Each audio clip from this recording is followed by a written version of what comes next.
એક દી રાજકોટમાં એક ભાઈ મને કે અરે ધીરુભાઈ કે હું ચાહક છું તમારો આ બાજુમાં જરૂર બપોરનું ટાણું મારા હમ જમીન જાઓ. અરે મેં કીધું જમવું નથી. ના ના મને કે મારા હમ એમ હાલે મારે ક્યાં સ્પેશિયલ તમારા હારું બનાવવું બધું તૈયાર જ છે.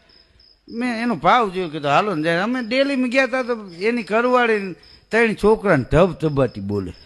બોલો કે આ ધીરુભાઈ સરવૈયા શાંતિ રાખો હું બાતો. અરે બાઈ કે જુઓ ને મારા છોકરાએ ને તમારા છોકરાએ ભેગા થઈને આપણા છોકરાને માર્યો. ઘડીક હું ઝજકી ગયો એમ. મેં કીધું એ કોણ એ બેન છે? અરે મને કે મારી ઘરવાળી છે. મેં કીધું તો એમ કેમ કે છે એના છોકરાએ ને તમારા છોકરાએ ભેગા થઈને એમ કે આપણા છોકરાને માર્યો? તો કે તમે કલાકાર છો નો સમજ્યા? કીધું ના. મને કે આ એક છોકરો મારે હતો અને મારી ઘરવાળી ગુજરી ગઈ. પછી મેં આ બીજું ઘર કર્યું ને તો એક ઈ ત્યાંથી જાંબુડિયા કલરનો લઈને આવી.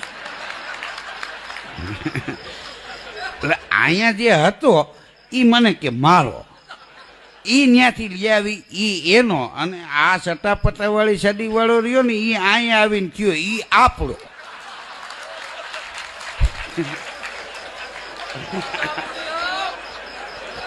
મને કે આ વાળા વાળાને ભેગા થાય નો સમજે ભાઈ.